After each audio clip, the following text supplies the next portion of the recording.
Hey guys, how are all of you beautiful people? Hope you are doing fine, and yes, this is the next part of Reborn in My Hero Academia with cheats. Where a man is reborn in the world of My Hero Academia and forced to bear the burdens of his predecessors. Thankfully he has a solid quirk and an enchanted gift to see him through.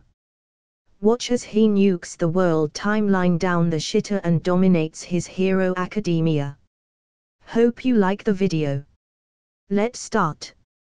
Care to explain, Haru-san? Tiger gripped my other shoulder with the force of trash compactor, chopping the air with his other hand in his own distinct style. The class's eyes were all on me as I instinctively activated Laplace Jr. to cope and find the right solution to the situation. Own up. Keep secret. Take control. Were the answers. All right then. I suppose people respect you more when you own up to it. Let's do it. I smiled and scooped Haruto up in my arms, before turning to the class. This is my son, Haruto, I said. And I'm Imiko, Haru's girlfriend. Imiko added, latching on to me, eyeing the girls of the class, as if to say, mine. I see, that's why she's here. She's thinking that maybe I'll two-time her. Not that I wouldn't. If there was a large enough benefit, that is. Or if I felt like it. But Haru-chan. Didn't you just start dating her last month? And that kid looks at least 5 years old. How is that possible? Yeah. Tell us. Mina added, excited at the unexpected situation. Having fun out of my misery, are you, Ashido?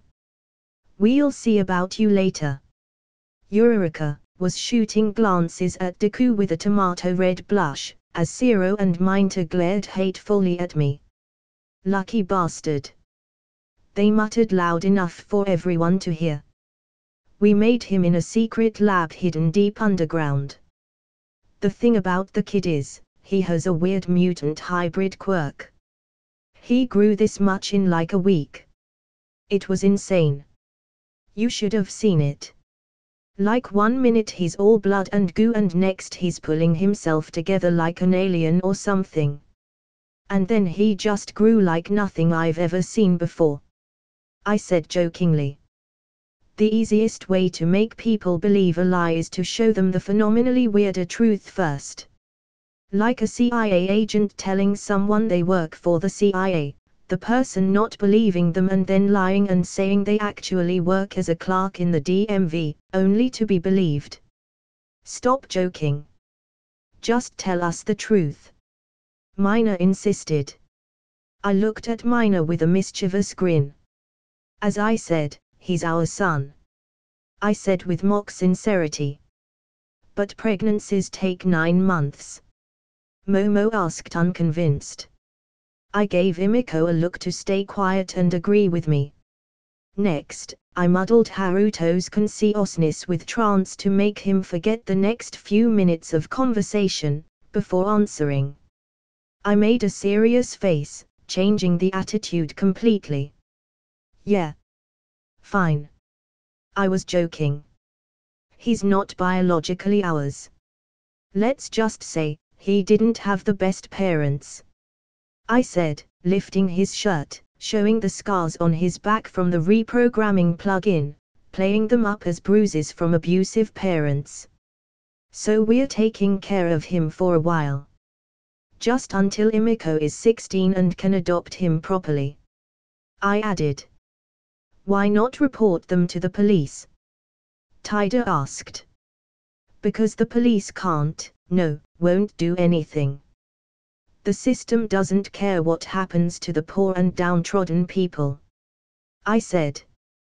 That cannot be true. Taida insisted. Tell me, Taida, why do you think Deku and me found Imiko before the police or the heroes? Are we that much more talented at detective work? 2 amateur teenage jackasses armed with a shitty police scanner and 1 taser between the 2 of us. Are we more effective at searching than the entire police force? Better than 11 teams of heroes? No. I said, we found Imiko because we were the only ones who bothered to follow her trail into the destitute parts of town. The slums where the poor and dirty people live. The police don't go there because they are afraid of being assaulted. The heroes don't go there because there is no fame or glory to be had in helping the stinky and toothless citizens of our country. That's why you see all the hero agencies concentrated in the downtown and suburban sectors of cities. Because the heroes care more about looking good in front of the camera than actually helping people. People like Imiko and Haruto, stuck in the underbelly of society. Taida looked to oppose my argument as Momo interjected, looking at her phone. He's right. How did I not notice this before? All the hero agencies are indeed in the suburban and downtown regions. There are almost no hero agencies in the poorer parts of town. She said. She was right. Only not completely. Since most crimes happen in the suburban and downtown regions, it's only logical that the hero agencies position themselves in the right places. Of course, I wasn't going to tell them that. Why destroy my own argument with the truth? What? The other students exclaimed. My point exactly. I continued, only vigilantes like me and Deku, and a few heroes like Aizawa-sensei, patrol the poorer parts of town. No one else cares whether the people there live or die. That's just the way the world works. You don't progress up in hero society by actually being a hero. You progress in hero society by appearing on camera and looking good. That's why Aizawa-sensei isn't one of the top 10 heroes, even with his awesome quirk. Because he doesn't appear in front of the cameras. He does his work, good work, whether there is someone to watch him do it or not. For all that I dig into him, he is actually a rather good man. I said. A silence descended on the class. Why don't we ever hear of this then? Why did no one tell us about these problems? Kirishima asked, concerned. Why would they? News channels are profit-based enterprises. Ugly and poor people don't sell subscriptions. In fact, Kirishima, when was the last time you looked a homeless person in the eye? Really looked at them like people? I asked. Kirishima averted his gaze in shame as he realized the truth. As did the others. See? That's why. Now don't beat yourselves up over it. It's not your fault. You didn't know. And hey, you can be better heroes now. You're the future of hero society, aren't you? Be the change you want to see in the world and all. Deku's already doing it. So can you. I said, smiling, and patting Kirishima and Taida on the back, comforting them. Yeah. You're right. We will be better. Kirishima said with raging determination. Great. Just keep this a secret, all right? Aizawa-sensei is already on my ass for my attitude. I don't want any more trouble. I said. Yes. Definitely. Sure. They all nodded and agreed. I breathed a sigh of relief. This went well enough, if only marginally so. But this can't keep happening. Today, it was just Imiko. Tomorrow it could be anything else. Worse even. I cannot lose control of the narrative. Not at such a critical juncture. I decided then. No more holding back. I had grown complacent and distracted over the past month of vacation. No more. I still wouldn't use my full power, but I would start using remote control alongside immobilization. And I'd use both with at least 20% of my power. No more unforeseen accidents and destined encounters. It's time to become the chess master I'd planned to be. The rest of the class returned home. All except Deku, who was taking the long way home with us. As we walked through a back alley, Deku suddenly stopped. Haru-chan, the first story was the truth, wasn't it? I know when you lie like that. Why didn't you tell me? Let me help.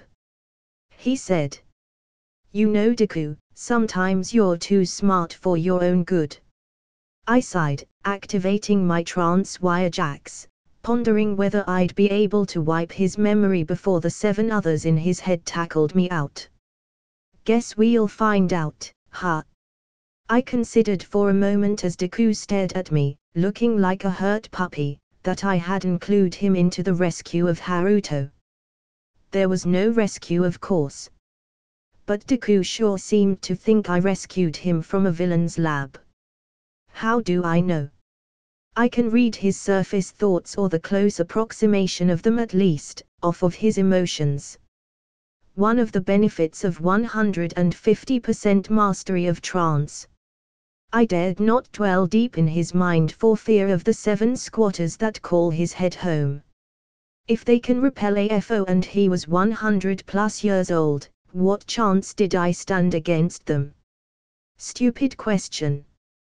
39%. Laplace Jr. answered. Nope, too low. I like my chances to be in a good 200+% before I attempt to mindfuck Deku. I dissipated the trance jacks. No point trying with those odds. How do I increase the odds? I asked. Practice. Experience. Came the answer. So the problem wasn't a lack of power but skill. Yes. That's great. And I had just the practice targets in mind. I looked at Deku assuringly and explained. It was a spur-of-the-moment thing. Didn't have time to call you. I said. I understand. But please don't bear all the burden by yourself, Haru-chan. You have a bad habit of doing that. I am your friend, aren't I? I can help. That's what friends are for. Didn't you teach me that? He said, crying. Oh goodness. Not again. Deku seriously needs more friends. This is getting uncomfortably clingy now. I'll see. I said. No. You won't. From now on I'm coming with you. Deku said. Are you seriously saying you'll stalk me like fucking ghost if I don't allow you to come along? I asked. If I have to. He replied. Fine. I'll tell you when I do this again. Happy? I said, annoyed. Yup. And you better. Deku said as he turned to go home. You sure you aren't gay? Imiko asked from the sidelines. Why don't I show you right now? I said, pulling her closer. Woo no. Not in front of Haruto. She giggled. So you don't wanna? I asked.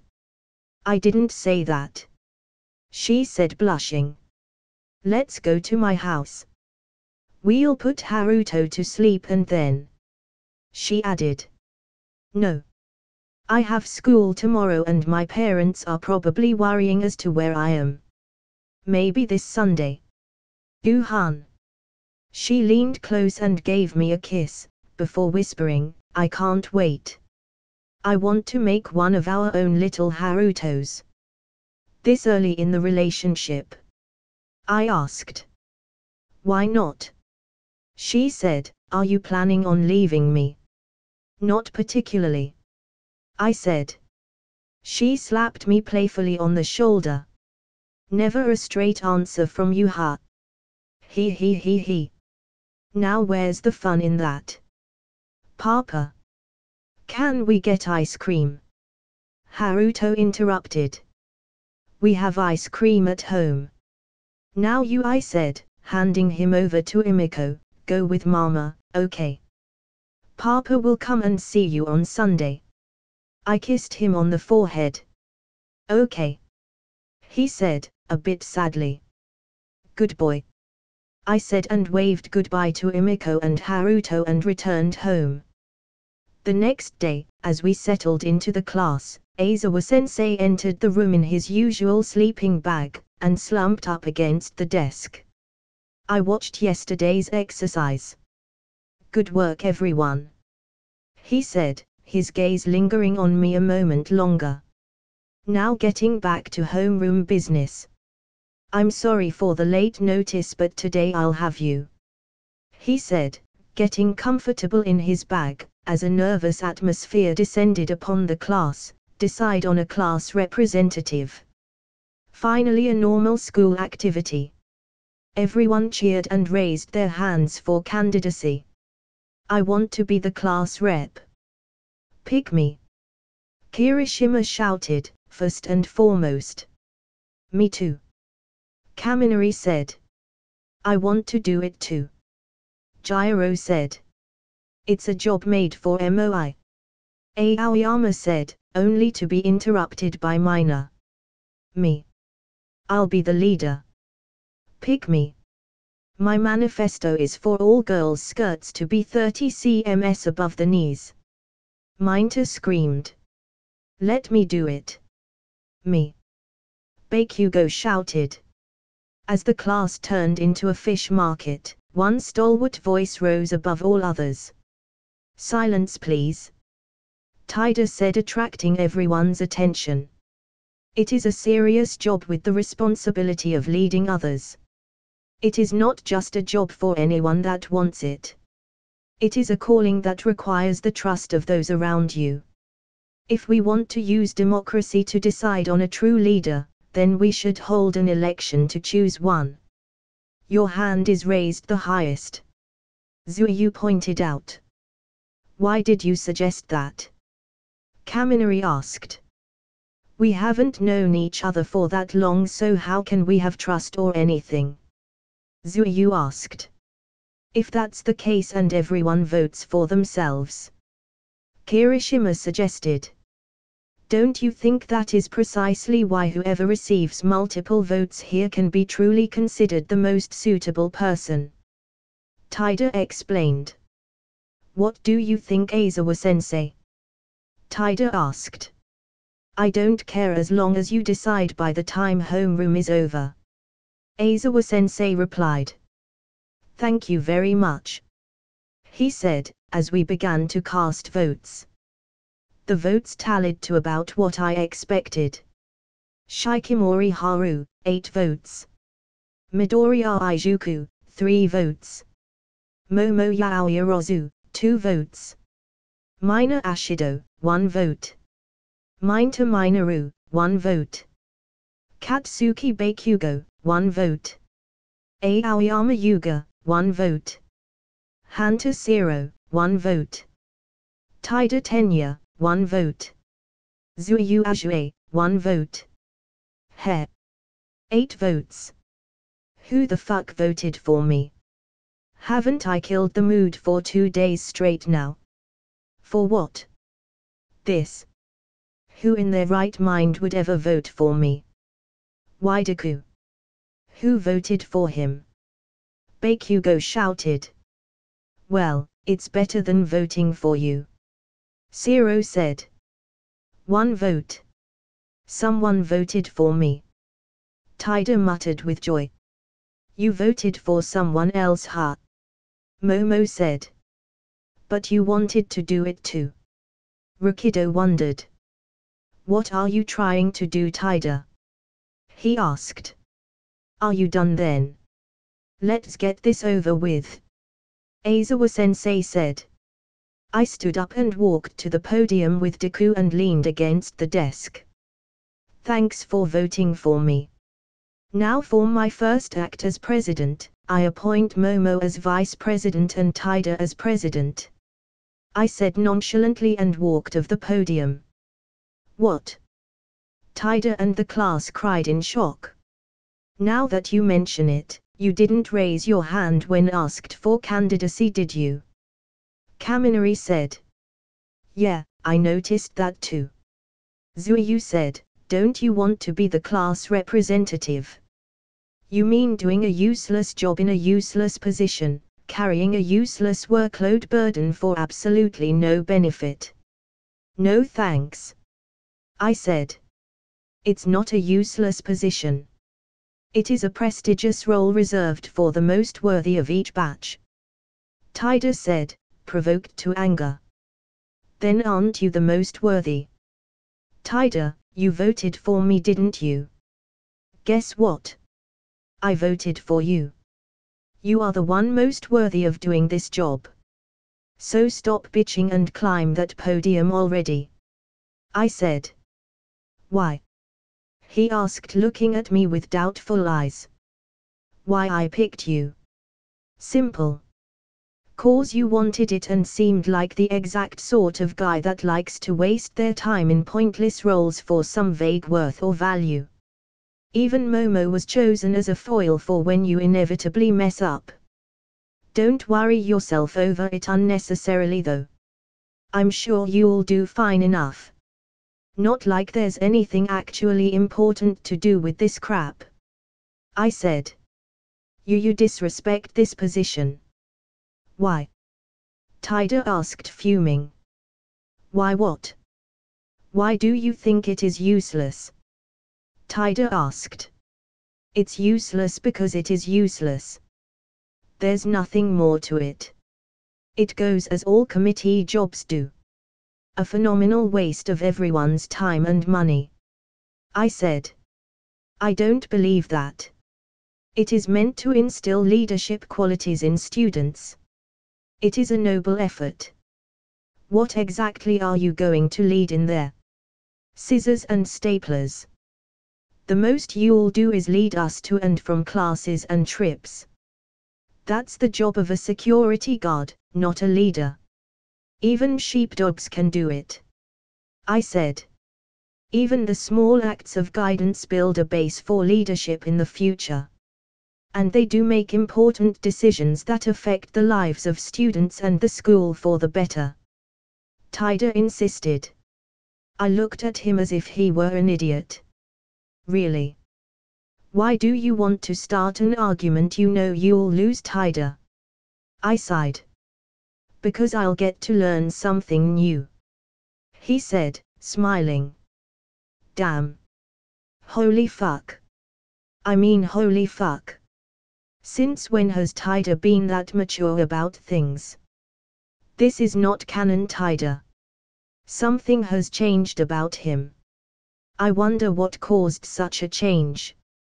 He actually wanted to lose the argument and learn something new at the cost of his pride and beliefs. A grin spread on my face at the thought. Brilliant. Well then. I'll explain with an example. We're in Muzutafu, right? I asked. Everyone nodded. Do you remember a committee about trash disposal that was formed some years back? With the new rules about days when you could throw away certain items. Now that I think about it, there was some change in the trash schedule a couple years back. Kirishima noted. Guess what happened afterwards? Did the city become cleaner? No. The city actually became dirtier.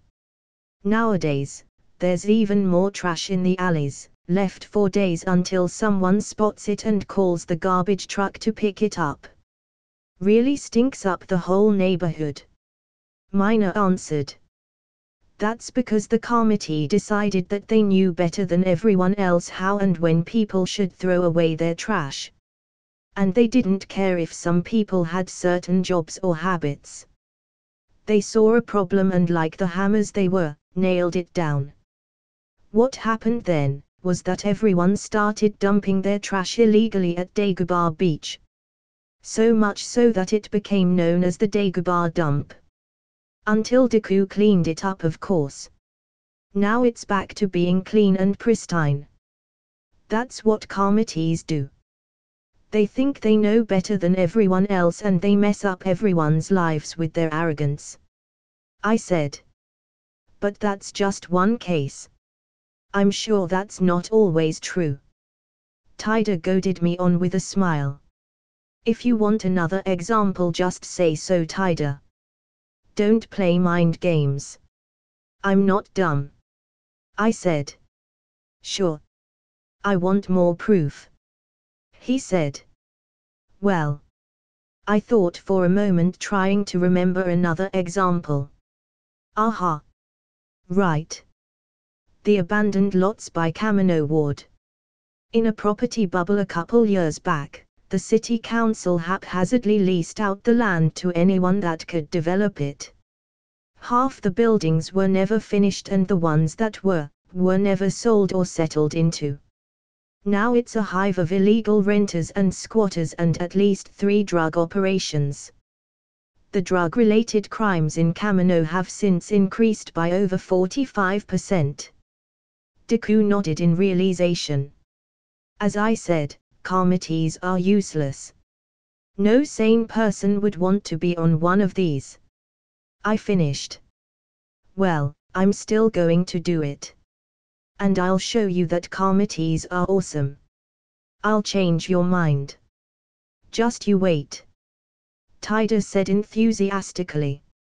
He. I'll be waiting for it. Though you'll fail for sure. I replied. Ah.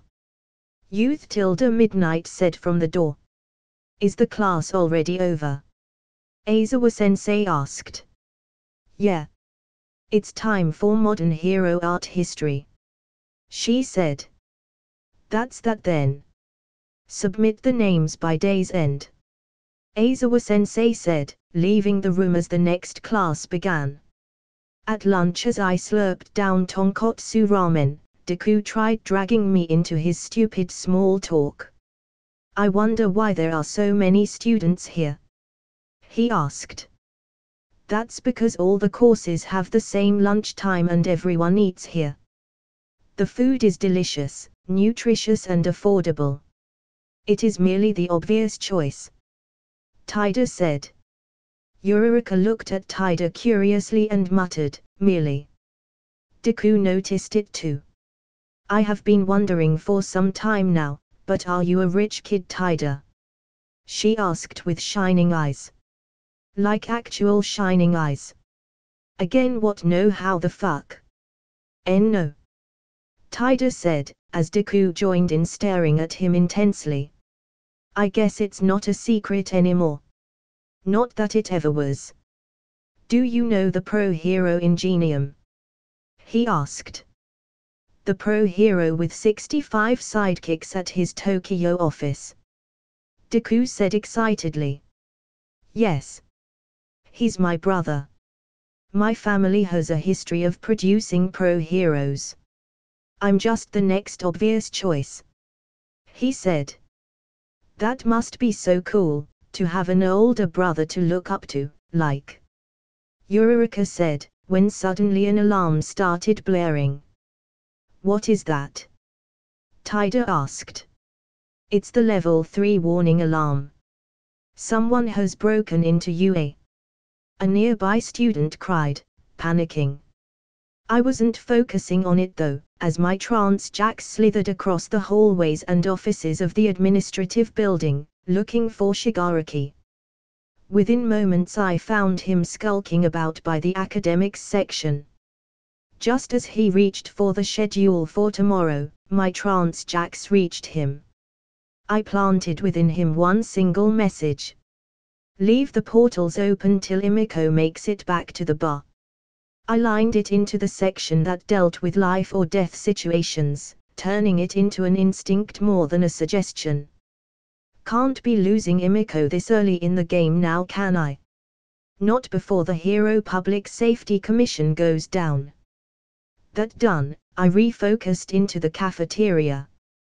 The students were beginning to stampede like the dumb, panicky masses they were, as Tyder struggled to get them to stop. I immediately projected my eyes all across the room, sprouting from every surface there was, freezing the entire student body in place. I walked into the air, above their heads, heading between the two doors into the cafeteria, and glared them down. "It's just the media," I said, "calm the fuck down. You're students of the best hero school in the country. Maybe it's time you began acting like it." They muttered amongst themselves, some glaring back at me, some looking down embarrassed, yet others just confused at the situation. "Now," I said, "I'll release the bindings for you people one by one.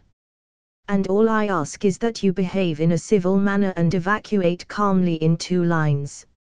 Is that understood?" I said. They all nodded as I began the process of selectively letting them pass through. Once they had all evacuated, I stepped down to the ground again and acted tired and sleepy, shaking and clutching my head, as I sat on a nearby table and fell asleep, leaning against a window. "Are you all right, Haru-chan?" Deku asked. "Just a bit tired and dizzy. I'll be fine in a couple of minutes. Wake me up when it's time for class again," I said, closing my eyes. Minutes later, Deku shook me awake. "Lunch is over, Haru-chan. Let's go," he said. I knew, of course. I wasn't actually sleeping or even tired for that matter. But it's best to show some effort and sacrifice to inspire others. As if to say that even at great cost, it must be done. He does what he preaches, is what I want them to think, after all. And that's how a reputation is built. But it had another benefit. I was let out early due to my condition and thus could visit Imiko and prep her for the USJ attack. I commuted over to Yokohama and rushed to her apartment, while Shigaraki was still away at UA. I rang the doorbell and waited.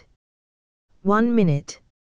Came Imiko's voice from within as Haruto ran over to open the door, having smelled me. "Papa!" he cried happily.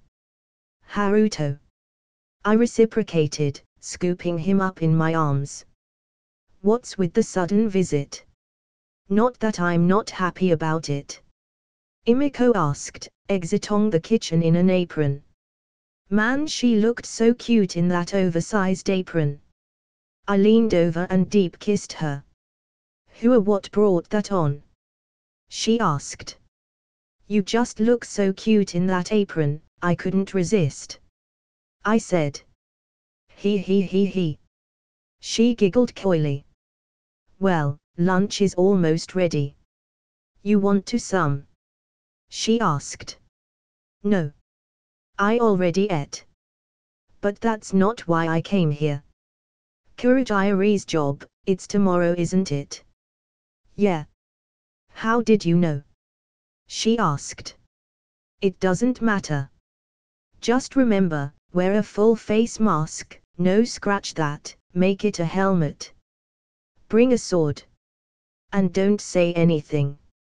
Not a word out your mouth the whole job, okay?" "Why?" she asked, confused. "Just trust me on this. It's the best for both of us. Now, I've made sure that you can escape. But that still means you can dilly-dally. That'll raise suspicions. Make sure to escape as soon as Shigaraki does. Lay low during the job and don't attack anyone seriously. And finally, if you have to say anything, say something about how hero society is fake or some such. Keep it short and sweet. And remember, if you see me or Deku, pretend to not know us, okay? We're attacking UA, aren't we?" she said. I sighed. Damn, she's sharp. "How did you figure that out?" I asked. "Well, Shigaraki has been moaning about some no mu thing and UA high and whatnot for nearly a week now. It's pretty easy to connect the dots from there," she said. "Well then. That's great. Remember, your safety matters more than the job," I said. Yup. She said, nodding, I get that. Wouldn't lose what we have for anything in the world. She said, nuzzling up to me, caressing my cheeks. Damn, that's cute. Dangerously cute. I put Haruto to sleep using trance, laying him down on the couch, and carried Imiko to the bedroom for some emergency fun times. Wednesday came and it was time for the monumental class that would push the students further beyond. For today's hero basic training, it's turned into a class with 3 instructors, All Might and me, and one other person. Aizawa-sensei said. Excuse me, but what'll we be doing today? Zero asked, raising his hand. Aizawa-sensei pulled out a card that read Rescue. In big blue letters. Disasters, shipwrecks and everything in between. It's rescue training. Rescue. Kaminari muttered with an awkward smile, thinking that his quirk had no real use in a rescue situation. Looks like it'll be a lot of work this time too. He added. Right. Mina said. Idiot, this is the duty of a hero. Kirishima remarked. My arms are ready to rumble. No one can beat me in water, Ribbit. Zuyu said. Hey, I'm not done. Aizawa-sensei interrupted. You can decide whether or not to wear your costume or not this time. Because there are costumes that probably limit your abilities too. The training will take place off campus, so we're taking a bus. That is all. Get ready. As we got ready, I put on my costume and tied the coat around my waist for ease of movement. Deku rolled up his cape too, detaching it and slinging it over his back. As everyone exited the changing room, Taida guided everyone with a whistle, waving his hands about over enthusiastically. Class 1, gather round. Form 2 lines by your student numbers to make boarding the bus go smoothly. But boarding the bus, a whole different reality hit him. It was a bus with open seating and his efforts were unnecessary. Shoot. I didn't think it'd be this kind of a bus. There was no point, huh? Taida said, downcast. I sent him a mocking smile. There we go. First day of president duty and I'm already proven right. Committee jobs are fucking useless. Taida saw my smile and his face scrunched up like foil as he grumbled away. I tend to say whatever's on my mind, so don't take this the wrong way, but, Midoriya, isn't your quirk like All Might's? Zuyu asked. TT Zuyu's-san. Deku stuttered. Call me Zu. She requested. All right. So. Is it true? Huh. Why you think so? Deku said, trying to circumvent the conversation. But I'm a. Deku said, trying to think up an answer. He'd been so busy with training the past month, he hadn't had the time for his usual over-preparedness. Hence he had no answer for her. Wait a second. All Might is way stronger than Midoriya though. They probably just look similar. Kirishima said. But it's nice to have a simple augmenting type quirk. You can do lots of flashy quirks. My hardening's strong against others, but unfortunately, it doesn't look like much. I think it's really cool. Deku assured. I think it's a quirk that can definitely pass as a pros. A pros, huh? But you have to think about popularity as a. He stopped mid-sentence, remembering the conversation we had had yesterday, as the class recalled it too. No. Kirishima said, you're right, Deku. It's definitely a good quirk for a pro. This annoyed me. Just because I said that yesterday doesn't mean these dumbasses have to stop themselves from even thinking about popularity. After all, once I defeat AFO, change society to my liking and yacht off back to my farm. I'll need these guys to make sure I have a nice and cozy retirement. I'll have to correct them now, before they become ideological monsters like Stain. Goodness, you don't have to beat yourself up over yesterday, guys, I said. But we were wrong. And those heroes who look only at being popular, they're what's wrong with society today. How can we be better if we act the same? Kirishima argued. Kirishima, there's a difference between thinking something and actually doing it. Just because you help people doesn't mean you can't also be popular as a hero. It just means you should do the right thing even if it'll hurt your popularity or even just not yield any news coverage. It doesn't mean you have to sacrifice your dreams for the greater good. I explained. Everyone looked at me as if I was a fish out of water. What? I'm not going to call you evil just because you don't believe the same things as me. We live in a free society after all. Everyone has the right to think and talk freely, I said. Really? That's unexpected. I thought you said. Kirishima mumbled. Hey, I don't know everything. And even after all the research, I can still be completely wrong. Isn't that why we have free speech? So that when I'm wrong someone can point out my mistakes. And the same goes for you. It doesn't mean you need to blindly believe everything someone says as the absolute gospel truth. Just look at things rationally and make your own judgments, I said. And popularity can be useful in some ways too. Using it to bring attention to issues that are generally ignored. Mount. Lady, for example, tries to use her gigantification quirk to spread awareness about the unique problems faced by people with giant or inhuman quirks. I added. You sure know a lot. Zuyu said. It's what Deku specializes in.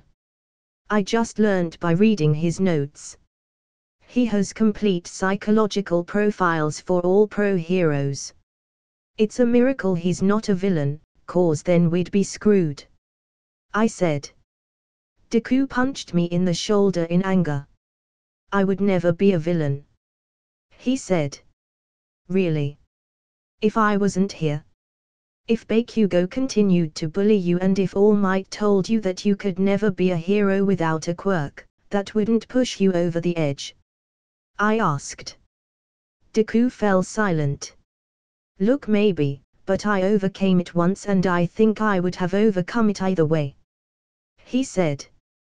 Believe what you want, all it takes is, I said as Deku completed my sentence. One bad day.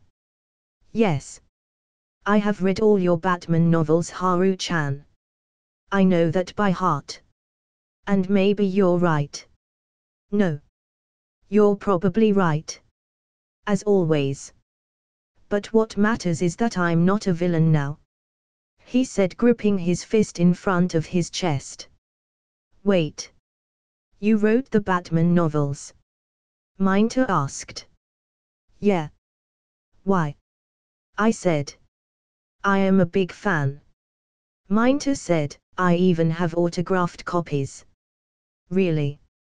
I read the first set. That ending was awesome. Kaminari said. I really like Jason Todd as the Red Hood. He was so cool. Sato said. He. Thanks for reading it. Glad you like the stuff. I based it on Deku actually, I said. What? You told me that you wrote those to motivate me though, Deku asked. Well, I don't tell you everything, now do I? And I did write them as motivation for quirkless folk. I mean, seeing what happened to Deku, I figured he wasn't the only one suffering like that. So why not? You know, I said.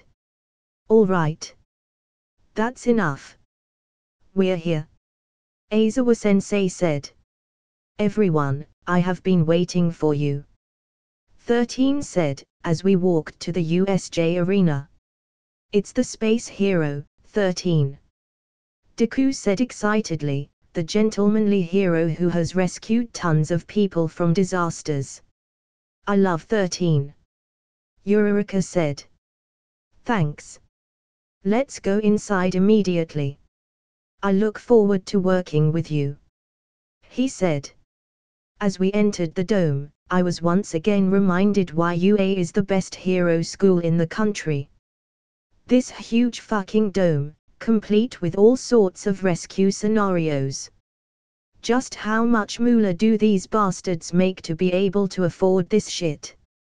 Hell, that one ship in the artificial lake itself costs over $100 million. It's a fucking cruise ship, after all. I was not the only one amazed. Everyone was looking around bug-eyed. It looks like Universal Studios Japan. A shipwreck, a fire, a landslide, a windstorm. It is a training ground that I made with different sorts of accidents and disasters. It's called the Unforeseen Simulation Joint. 13 explained proudly. It really is USJ. Eureka said. 13 Where's All Might? He was supposed to meet us here. Aizawa-sensei asked. About that.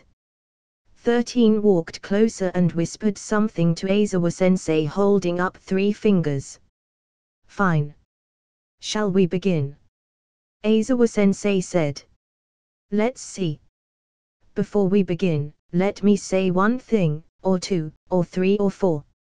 It's increasing. Damn. Make up your mind, man. That aside, I scanned the surroundings, secretly projecting eyes everywhere in preparation for the attack, as 13 explained. Everyone, as I am sure you're aware of my quirk, black hole. I can suck up anything and turn it to dust. You've been able to use that quirk to save people from all kinds of disasters, right? Deku asked as Eureka nodded enthusiastically. Yes, but it is a power that can kill easily. Some of you also have quirks like that, right? 13 said, in a superhuman society, personal quirks have been certified and stringently regulated, so that doesn't seem to be a problem at first glance. However, please do not forget that there are many quirks that can easily kill with one wrong step. With Aizawa's physical fitness test, you found out about the possibility of your own hidden powers, and with All Might's person-to-person combat training, I think you experienced the danger of using your quirks against others. This class is a fresh start. You'll learn how to use your quirks to save people's lives. You do not have powers so that you can harm others. I hope you can leave here with the understanding that you have powers in order to help others. That is all. Thank you for listening. Aizawa-sensei took over from here. All right then. Let's start with. Suddenly, the lights started flickering, lightning arced across the high beams supporting the dome, and the fountain at the center of the building began to go on and off as a black mist flowed out. Here we go. The attack's coming. And I am ready. I have eyes in every corner of the dome, just out of sight of people. No one except Shigaraki, Kurogiri and Imiko is leaving this place.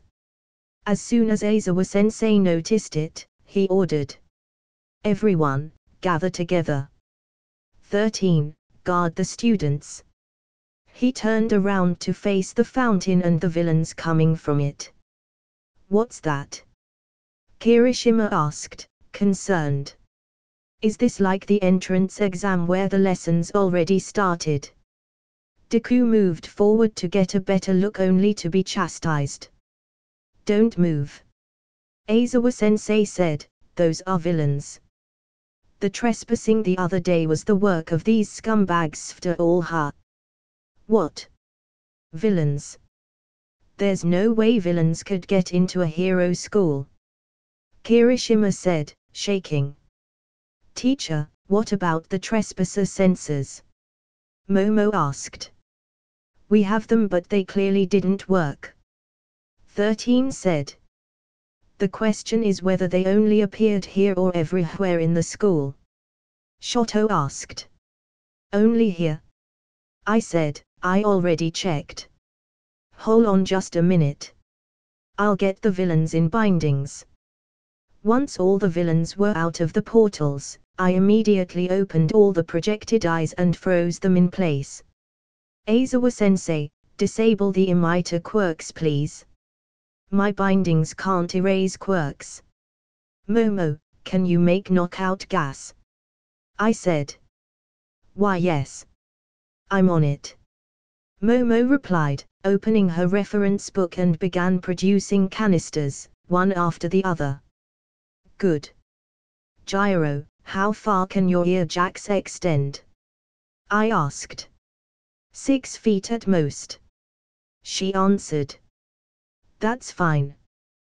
Deku, Zuyu, Gyro, take the knockout gas and disable the villains with emitter quirks. Shoto, Bakugo, Kirishima, take out the mutants and transformers. Don't hurt them. Just knock them out or freeze them. And if possible keep your distance. Don't get hurt yourself either. Kirishima and Shoto nodded. Why should I do what you say, bastard? I'll do what I want. He said, exploding away. I immediately froze him in place. Sato, take Bakugo's place. Go. Sato nodded and joined Shoto and Kirishima as he ran down the stairs. Takoyami, take the back of the group and be on guard. Ojiro, guard Momo. Uraraka, lighten the canisters. Shuji, throw the canisters to the teams in the plaza. Takoyami rushed to the back and activated Dark Shadow, as Uraraka and Shuji began their work with the canisters.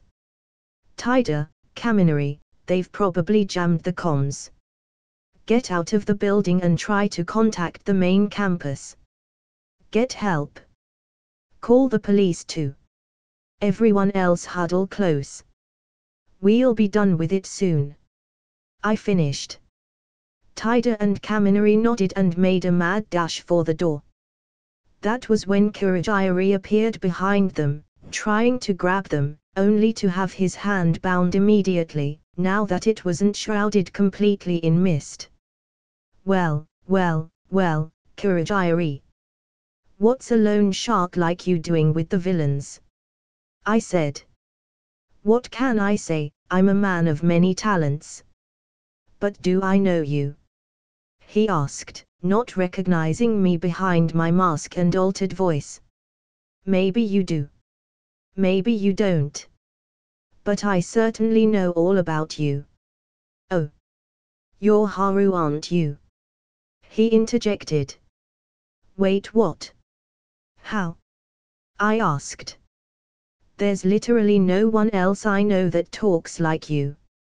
That stupid sense of humor, the way you toy with people. It's rather unique. Kurogiri said, even as he secretly extended his tendrils at the students. Takoyami. Blow away his mist, the one nearing Minter. I screamed.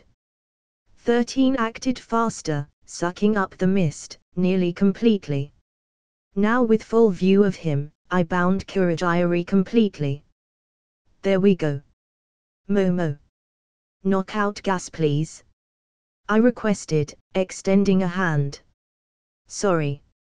Momo groaned, I'm all out. Looks like I'm in luck. Kurogiri said, exploding with his teleporting mist in a violent flash, teleporting away as I let the bindings go to keep up consistency. Fuck. I cried. Of course, I could have stopped him, but that meant revealing my true power. Like hell I was gonna do that before my fight against AFO. Not that I let him go unscathed. I inserted a trance program in his mind that compelled him to save Imiko from my bindings and take her and Shigaraki back. Now under my mind control, he appeared next to Shigaraki opening a portal, as Shigaraki whined like a baby before he was covered in mist and teleported away with Imiko by his side, leaving the bound Nomu behind. By the time the police arrived, all villains were knocked out and captured. Thus ended the USJ incident, ironically without incident. All according to plan. With the villains captured, the police arrived and arrested the crooks. As Detective Zukoki walked over, he saw me and Deku, and came over for a greeting. "Oh. Haru, Deku.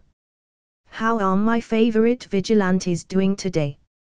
Don't patronize me please, Zukoki-san," I said, holding my head and cleaning up a nosebleed that I gave myself to appear weaker and exhausted. "Who pissed in your coffee?" he asked. "Haru-chan is just angry because he has a headache from quirk overuse," Deku said. I heard. You did good, Haru. Sorry to bother you all so far, but do any of you know anything about the people who attacked you today? Haru-san apparently knew one of them. Deku looked at Haru in amazement. "You did?" he asked. "If you know anything," Zukoki asked. "Yeah. The guy who teleported them in is a guy called Kurajiri," I replied. "Wait. That black mist, how did I not notice? And Kurajiri-san is a villain?" Deku asked, shocked. "Who is this Kurajiri?" Zukoki asked. "He's a loan shark up in Yokohama," I answered. "Yeah, he," Deku said before I gave him a look that said don't. He shut up immediately as he realized that revealing the location of the bar would put Imiko and Haruto in danger. "What's that look about?" Zukoki asked. "Keen bastard." "Nothing, just promised a source we wouldn't say anything about him to the police. Journalistic integrity and whatnot. But he's not a hard man to find. If you look around Yokohama, you'll spot him real easy. Not many missed people around and all," I said. "Anything about this League of Villains group?" he asked. "Not much. They were running a recruitment drive a couple weeks back. Didn't think much of it then. Apparently that was a mistake. Don't know much more than that," I said. "I'll take your word on that," he said. "Anyone else know anything?" Most just shook their heads or said no. "Well then, we're just about done here. Any injuries?" he asked. "Only Haru-chan's headache and nosebleed and mine as well," he said, pointing to the diaper bowl on Minter. "Ha. Oh. That's unfortunate. But if there's nothing serious then you can all leave. The bus will take you all back to the main campus." We all boarded the bus as the atmosphere rained thick. You could cut the silence with a knife. Then Momo broke it. "I'm sorry," she cried, tears pooling in her eyes. "If I hadn't run out of..." She began to cry. Zuyu hugged her and patted her back to comfort her. What happened to her?" Kirishima asked. "She ran out of juice when we tried to capture the teleporter. She's blaming herself for it," Shuji said. "Look, Momo, it's not your fault. In fact it was thanks to you creating the knockout gas that no one got hurt. You saved us all today. And we'll catch soon.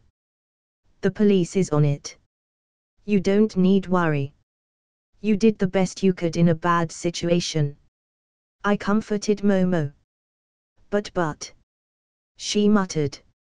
"No buts. Look at me, Momo," I said, looking her in the eyes. It's not your fault. Okay. You're a hero. You did good. I smiled warmly. She nodded quietly and shifted into muted sobs of relief.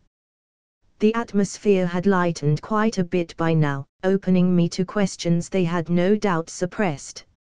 Say, Haru, how do you know that Black Mist guy? Takoyami asked. I looked at Deku, who nodded in agreement. Me and Deku found him when we were researching that case about drug trafficking in Yokohama a couple weeks back. He told us about how some unfinished projects were being used as drug dens in the area. That's about it. Nothing too special about it. I lied. That's where you got that Carmity example? Sato asked. Yup. I said. You mentioned something about an investigation. You do that often? Taida asked. Yeah. I run a YouTube channel where I post the results of investigations into different matters. We also put up songs. Deku added. What sorts of songs? Gyro asked. Why don't I just show you? Deku said, proudly, opening up the Brittle Bones series on his phone. Whoa. 1.8 million subs. That's a big channel. Why haven't I seen this before? Kaminari asked. Well, there are over 12,000 channels with over 1 million subs, so it's actually very likely that you'd never find it. I explained. Hold on. Is that Deku? Zero asked, pointing at the video. Yeah. I wrote the song, he sung it. I said. The song slaps. Kaminari said. That it does. We even got a publishing deal for it. Deku said. You guys did a lot of stuff before coming to UAH. Mina commented. What do you mean? Deku asked. I mean, you cleaned Dagobah Beach, did investigative journalism, acquitted Imiko-san, saved Tokyo from being blown up, caught an A-rank villain, published books and songs, and who knows what else. It just feels like I didn't do anything at all in comparison. Mina said. Deku also saved Bakugo's life from a sludge villain. I added. I said I didn't need saving. Bakugo shouted from the back. Such a tsund. I teased. More like asshole. Kaminari said. But yeah. You guys have already lived an insane life. How are we supposed to compete? Work hard. I said. That's not just something that can be achieved by working hard. Zero Zakmidi. Well, then I don't know how.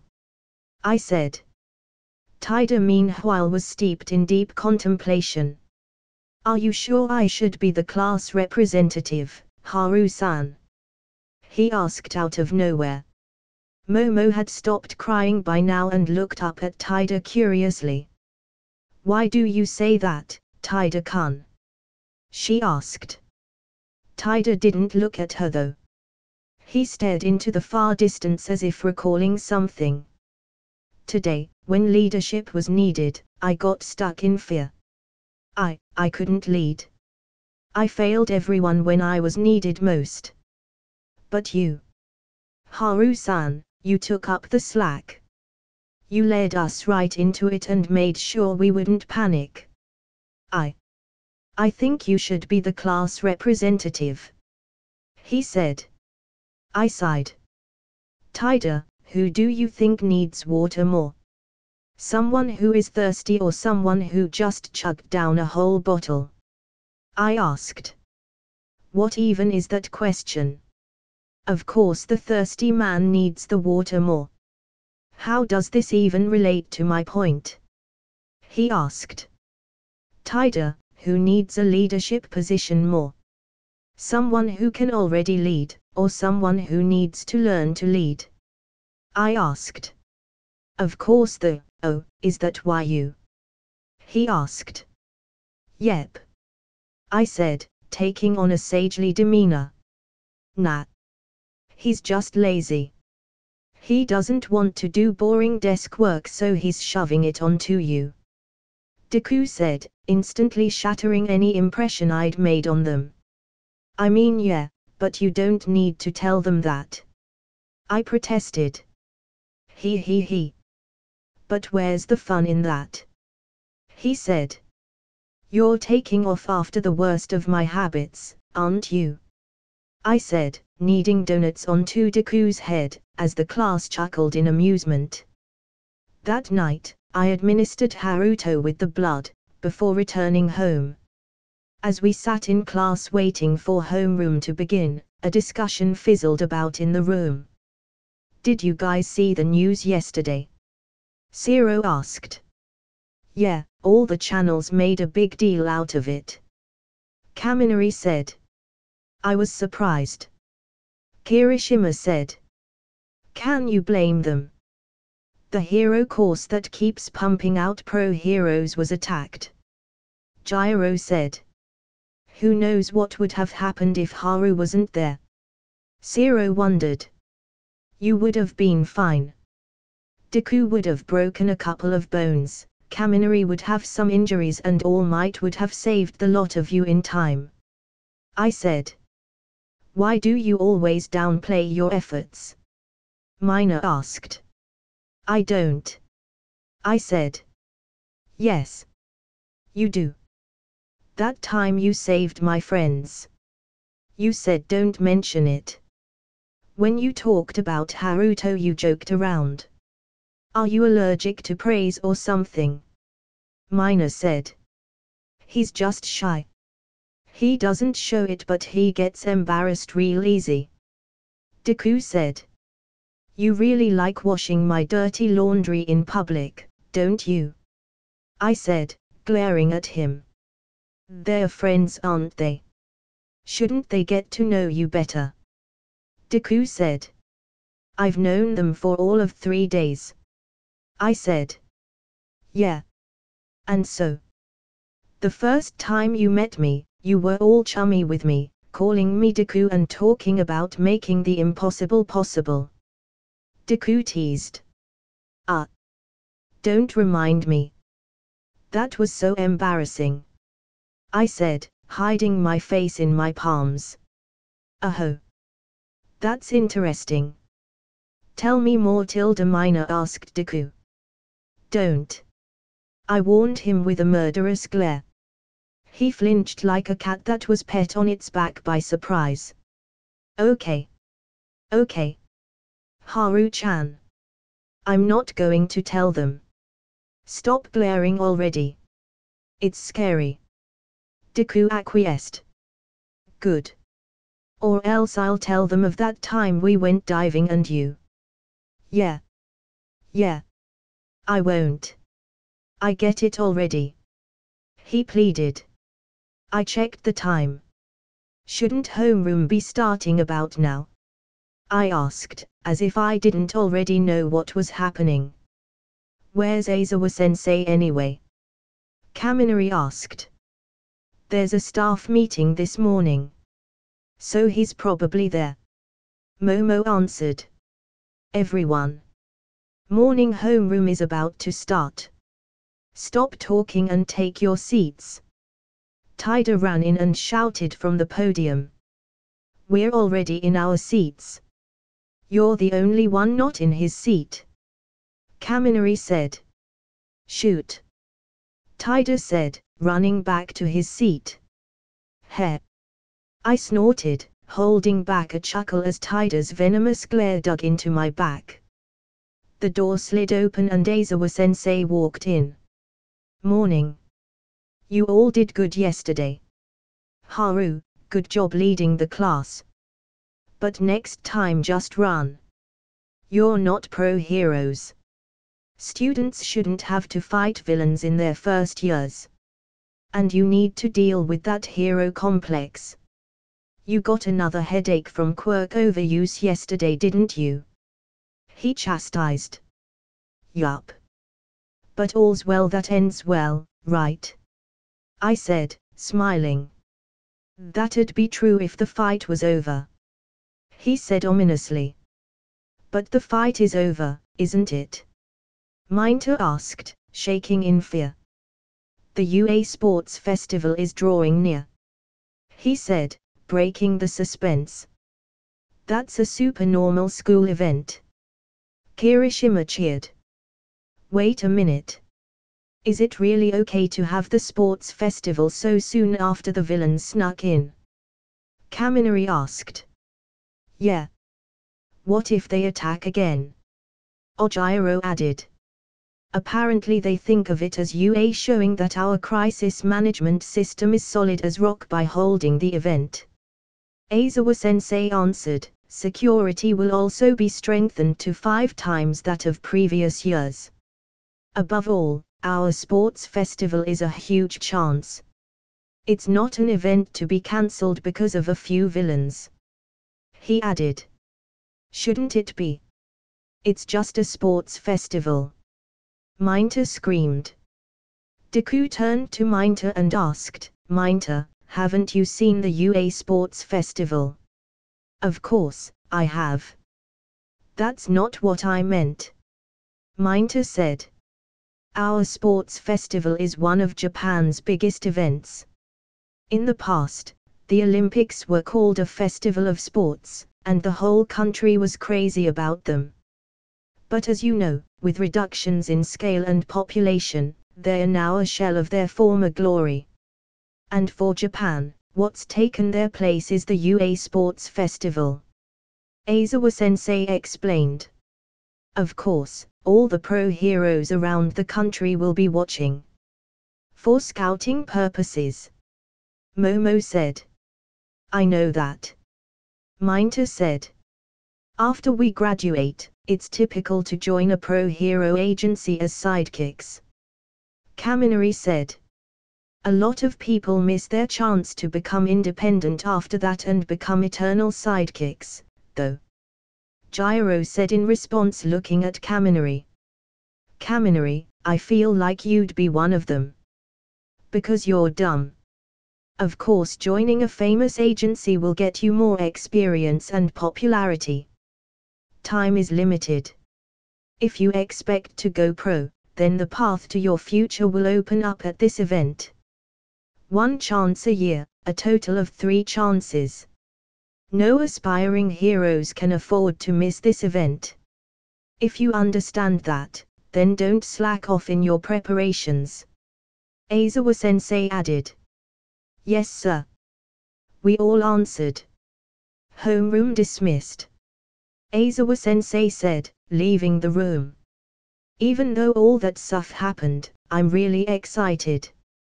Kirishima shouted. If we perform really well, we'll have taken the first steps to being a pro. Zero said. It was worth coming to UA. Sato exclaimed, pumping his fists. We'll only have a few chances, so we can't afford to waste them. Takoyami said in a dulcet tone. Emo little shit. You said it was worth coming here. Did you come from somewhere real far? I asked. Not really.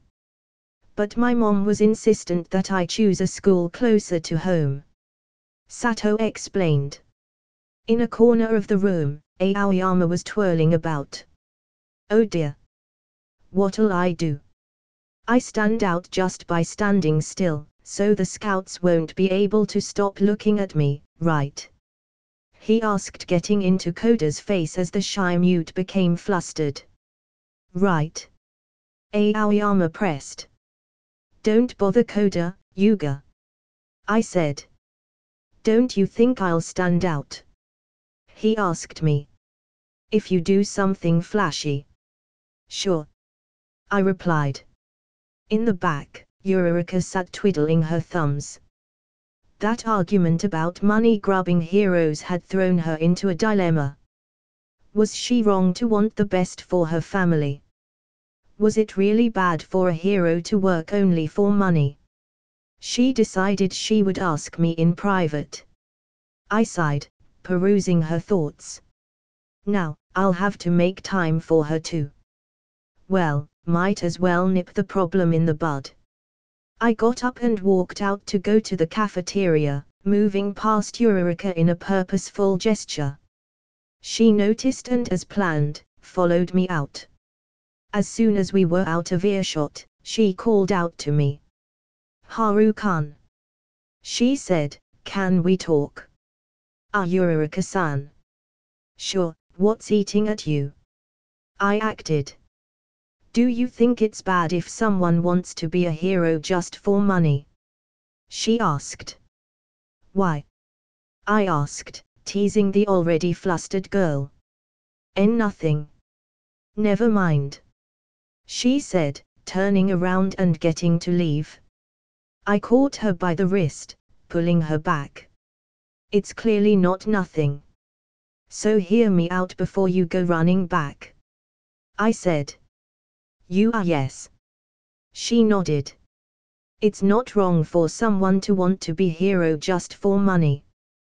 Being a hero today is just a job like any other. And so, as long as a hero does their job well, it shouldn't matter if they are doing it for money or out of some noble ambition. What matters is what you do, not why you do it. As long as you do the right thing, it's not a matter of why you do it at all," I explained. "So, I wouldn't be a bad person for wanting to be a hero for money?" she asked, eyes full of hope. "No. You won't. It's perfectly valid to want to do that. Just don't let it overshadow the job of being a hero. You're a hero first, salary person second," I assured. She nodded. "Thanks, Haru-kun." "No, Haru," she said, smiling brightly. "No worries," I said, and continued to the cafeteria, acting as if I hadn't spotted the secret admirer hiding behind a wall. Toru Higakyo. So she did get in, huh? I wonder what class. I activated Laplace Junior and found the answer. General Studies. Huh. Not unexpected, I suppose. And things went well enough, until the end of the day. It was the infamous declaration of war by Shinso. And it was here. As the day came to an end, and Class 1am prepared to head home, the other classes blocked our way out. What's going on?" Eureka cried. "What business do you have with Class A?" Taida asked. "We can't get out." Minter panicked. "Scouting out the enemy, small fry. We were the ones that made it out of the villain's attack. They probably wanna check us out before the sports festival." Bakugo snarled. "There's no point in doing that. Out of my way, extras," he said. "Don't call strangers extras," Taida said, waving his hand around, as Minter nearly passed out. "It's time for me to move out." I walked over to the door and projected an eye onto the palm of my hand, facing it to Bakugo, and immobilizing his lower jaw, shutting him up before he riles the crowd any further. "I came to see what the famous Class 1am were like, but you seem pretty arrogant."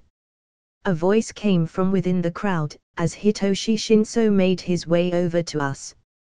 "Are all the students in the hero course like that?" he asked. "Nah. Our resident toilet brush is rather special, let's just say," I replied, ruffling the immobilized Bakugo's hair. Kaminari snickered like a little monkey in the background. He looked taken aback at the frank confession and blatant insult, before a look of recognition flashed upon his face. "So it is you. The, what's his name, YouTube guy, with the kindness and compassion bullshit," he said. "Paragon," I said. "That's the one. So you got into the hero course, huh?" he said, rubbing his neck, how come someone like you is allowed into the hero course when other, more deserving candidates don't get in? There are quite a few people who enrolled in general studies or other courses because they couldn't make it into the hero course. Did you know that? He said, venom laced in his words. Well, did I know a very obvious fact that a 3-year-old could have figured out? Why? Are you dumb enough to think that the people in the hero course didn't plan on doing exactly that in case they failed? Or are you so far up your ass that you think only you have problems and the rest of the world is just living pitch-perfect lives? He began to say only to be overwritten. As for the people who didn't make it, maybe they didn't work hard enough. Or smart enough for that matter. Did you consider that perhaps, before you started reenacting fucking Shakespeare and cursing fate and the world for not dropping a big juicy steak right into your little baby bird mouth? I dug into him. Finally he snapped. What makes you think you're better than anyone else, huh? Just because you had a good quirk and... I cut in again before he could finish. I'm going to stop you right there. The person in 3rd place on the entrance exam was a quirkless boy. If a quirkless person can achieve 3rd place in the entrance exam, you and your ilk have no excuses. I said, returning his glare. Wait, what? No. That's not possible. He said. At least make up a better lie if you want to shove off responsibility. Just ask the teachers. Go on. Ask the teachers.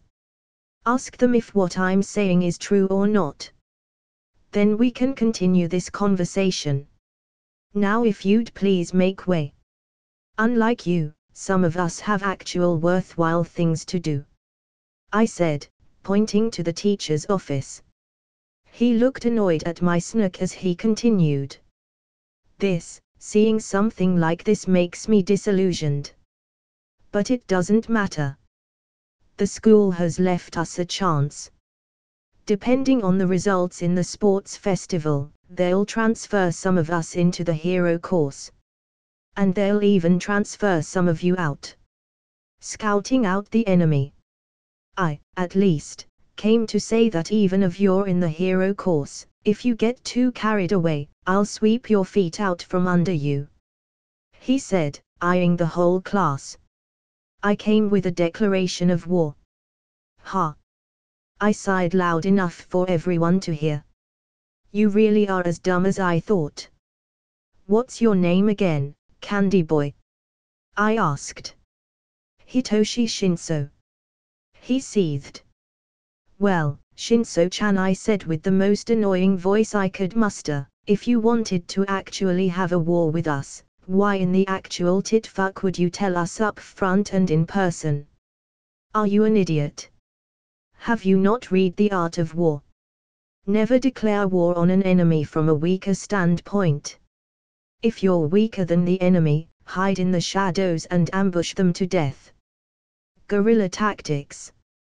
That's what you should do. But this, declaring war up front. This is phenomenally stupid. Think, Shinso, think. I said, poking his temples. Now that we know you're gunning for us, we'll be prepared for conflict with you. Even especially wary of you and whatever group you're part of.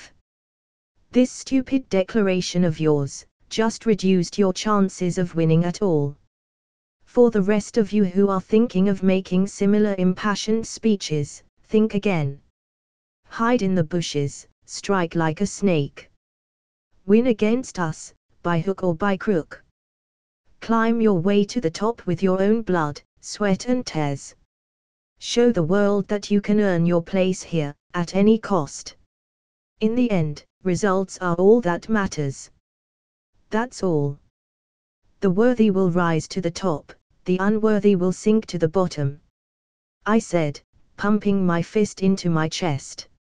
And please, don't be dumb enough to alert us of your intentions like Shinso here. I said. Now, make way. I have places to be. Shinso stood there shaking at the unexpected turns of events as I passed him and the crowd, leaving for home. Behind me, Kirishima cried. So manly. Are you deaf? He just set up 100 enemies for us. This is even worse than Bakugo mouthing off. Gyro shouted. I just smiled and made my way to Yokohama to meet Imiko and Haruto.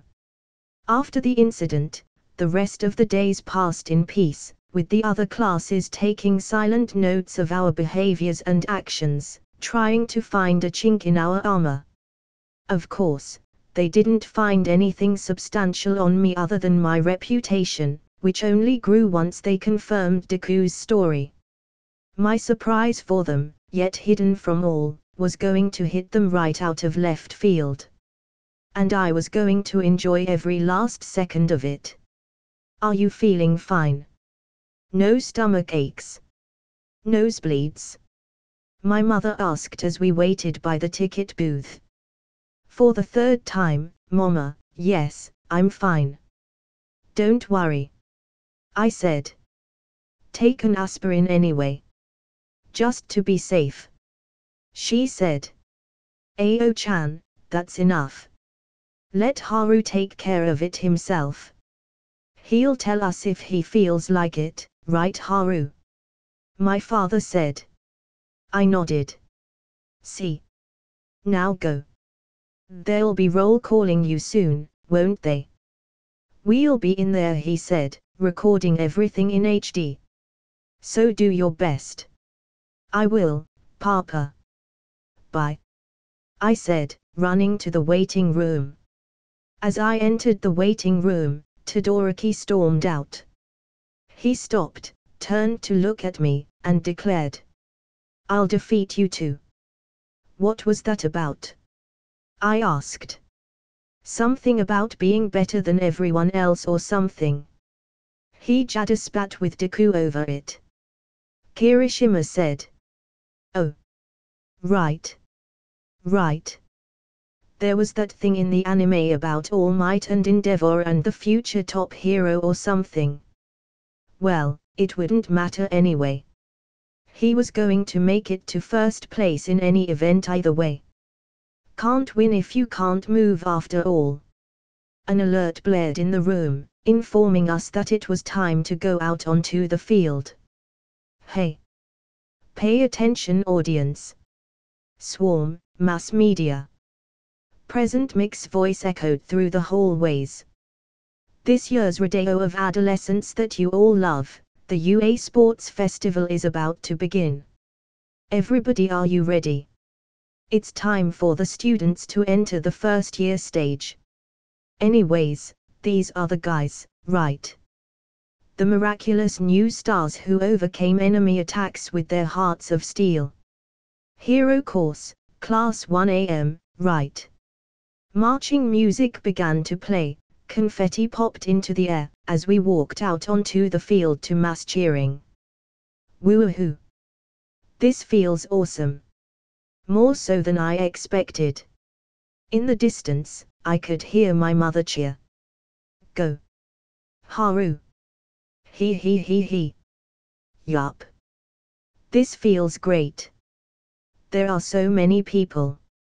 Deku said, surprised at witnessing the grandeur firsthand. Will we be able to give our best performance being watched by so many people? Is this also part of the training required to be a hero? Taida wondered. Man. He's going overboard with that praise. I'm getting nervous. Kirishima said. They haven't been able to get much airtime, but this class is also chock full of talent. Class 1B. Mick continued. Next up, General Studies classes C, D and E. Support course classes F, G and H are here too. And business course classes I, J and K. All of UA's first years are here now. As the classes settled onto the field in clean lines, Midnight walked onto the podium, wearing a paper-thin, skin-tight bodysuit, lined in bondage fashion. "It's time for the player pledge," she said. "What is Miss Midnight wearing?" Kirishima asked, blushing. "That's an R-rated hero for you." Kaminari gulped. "Is it okay for her to be at a high school despite being R-rated?" Takoyami asked. "Quiet everyone. Representing the students is Shikimori Haru from Class 1AM," she announced. "Why is it Haru-chan?" Deku asked. "He did place first in the exam," Momo said. "First in the hero course, that is, TCH. A brown-haired girl from the general studies course snicked. Ignoring them, I walked on Totti podium. "What do I have to say?" I asked. "Anything, really. It's up to you," she said. "Anything?" I asked. "To my knowledge, yes." I smiled in a most sinister fashion. "All right then." I took hold of the mic. Time to walk the tightrope. I have to get my point across, make an impression and get at least a couple of pro heroes to agree to let me intern at their place. Not mention get media attention. So something bombastic. Something sensational. Something, me. I got it. I activated Laplace Jr., as my eyes turned black, formulating the right speech for the job. When I was 5 years old, I wanted to be a forest ranger. I had always liked animals and plants. And my quirk was perfect for catching poachers. But as I grew up, I came to realize that there were more important problems in society than poaching. And I mean, of course there are. But for a 5-year-old boy, all that exists are his friends, his family and one or two of his interests. In my case that was plants and animals. I said, waving my arm in a matter-of-fact manner. So when I was 13, I saw this post in a forum online from Quirkless Boy, who was getting bullied. The details he gave, how the system had failed him. That moved me. So I began to look into it. And what I found was more than just a record of bullying. It was the corruption of government officials, the cascading chains of negligence and failure from the education system, the apathy of the average person to such issues. And that just shattered my world view. I used to think that the world was just this nice canvas of black and white. Heroes were good just because, villains were bad because they were ugly and grumpy. I gave an awkward laugh, before continuing. But with what I found, I began to hate hero society. And the more I hated it, the more flaws I saw in the system. And I realized that there was need for a change. But of course, I wasn't going to do it. After all, what can a 12-year-old boy do? How much can a 12-year-old boy do? Surely there was change needed, but someone else, someone more qualified could do it. I said, shrugging my shoulders. But when no one even tried to rise to the challenge, I decided, it was me or no one. And it was now or never. I thumped the air with my fist. So, I began to prepare. I knew that a symbol was needed. Someone like All Might, that could blaze a path to the future. And All Might did do that, mind you. He reduced crime to levels heretofore unheard of. He was and is the symbol of peace. For now at least. I said, implying what everyone was afraid of, before continuing. This would get me brownie points with Stain and his cronies. And the millions who ended up agreeing with him. But he also brought on this era of excessive heroics. An era where obsessive narcissists like Endeavor and battle maniacs like Mirko can become heroes. People who are not heroic, but power-hungry. More interested in money and fame than doing what's right. I frowned and gripped the mic harder. Here's an in with Debbie and the League. Hell, just a couple of months back, when that sludge villain attacked Bakugo over here, pro-heroes, like Death Arms, Mount Lady, and Kamue just stood there and watched the villain choke the life out of a poor boy, and you know what they said. The villain is too strong, I can't do anything about it. Let's just wait for someone with a better quirk to save him. They were willing to let an innocent boy die, because they didn't have the courage to fight a strong villain. Those are not heroes. And I have no trust in a society that allows such people to be heroes. Do you know who defeated that villain though? A quirkless boy did. A quirkless boy defeated a villain that these so-called heroes didn't dare to stand against. That's when I realized it fully. Heroes are parasites on society. They get a government salary and qualified immunity like the police, but are not held to the same standard. They can also go on commercials to capitalize on their popularity. They are more interested in looking good than helping people. I said, with great emphasis. I realized that hero society must be destroyed. Not just that, I have to be the one to do it. And that left me with two choices. I could become a villain and kill all heroes, which would be highly irrational and an absolute waste of great and useful quirks. Quirks that could be very beneficial in other professions. Or, I could do what heroes are actually supposed to do, inspire. I decided that I would become the greatest hero, a symbol of what all heroes should be. I said, fueling the competitive spirit of the students. After all, who didn't want to be the next symbol of peace? Now for the final blow. To regain the ground I had lost with the heroes for all that criticism. Alongside that came another understanding. I said, why do we need heroes? Because the world is teeming with villains and monsters and great evil hiding in the seams, in the shadows, in every dark corner and back alley. But consider this, a world that needs heroes is also a world so full of evil, it's terrifying. And a world full of villains is not a world I want to leave for my children or their children. I want to create a world without heroes. A world so kind, good and easy to live in that the people will happily cut out the tumor that is hero society with their own two hands. A world so free of evil, that it doesn't need heroes anymore. A better world. And to that end I'll bring about the end of hero society by becoming the #1 hero. The students below complained about cheesiness and cringe. Doesn't matter. Gotta do what I gotta do. I know some of you think I'm stupid or just plain wrong for a million different reasons.